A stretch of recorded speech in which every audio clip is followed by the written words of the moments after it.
এবার চীনের উপর 245% শুল্ক আরোপের ঘোষণা যুক্তরাষ্ট্রের।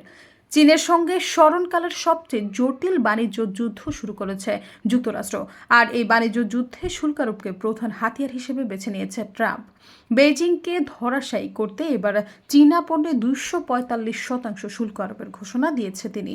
এর আগে যুক্তরাষ্ট্রে আমদানি হয় এমন সকল চীনা পণ্যে 145% শুল্ক ধার্য করেছে ট্রাম্প। নতুন ঘোষণায় এটি আরও 100% বাড়ানো হলো। সংবাদ মাধ্যম নিউজ উইক জানিয়েছে, মার্কিন প্রেসিডেন্টের কার্যালয় হোয়াইট হাউসের এক ঘোষণায় নতুন এই শুল্কারোপের কথা বলা হয়েছে। হোয়াইট হাউস বলেছে, চীনের পাল্টা পদক্ষেপের কারণে এখন থেকে যুক্তরাষ্ট্রে তাদের পণ্যের উপর 245% পর্যন্ত শুল্ক ধার্য করা হবে। তারা এই পদক্ষেপকে ট্রাম্পের আমেরিকা ফার্স্ট ট্রেড পলিসির অংশ হিসেবে উল্লেখ করেছে।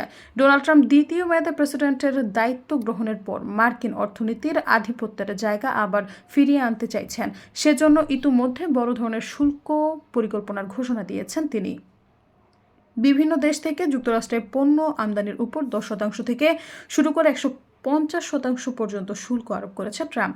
তবে এখানে মূলত টার্গেট হয়েছে চীন। ট্রাম্প প্রশাসন অভিযোগ করেছে, চীন ইচ্ছাকৃতভাবে সামরিক, মহাকাশ ও সেমি কন্ট্রাক্টর শিল্পের জন্য অত্যাবশ্যকীয় উচ্চ প্রযুক্তি উপকরণ যেমন গ্যালিয়াম, জার্মেনিয়াম এবং অ্যান্টিমনি সরবরাহ সীমিত করেছে।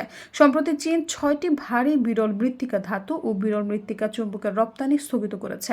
এটি বিশ্বব্যাপী সরবরাহ শৃঙ্খলার জন্য গুরুত্বপূর্ণ উপাদানগুলোর উপর চীনের নিয়ন্ত্রণ আরও জোরদার করেছে। সৈয়দা ফারিয়া, সমযোগ।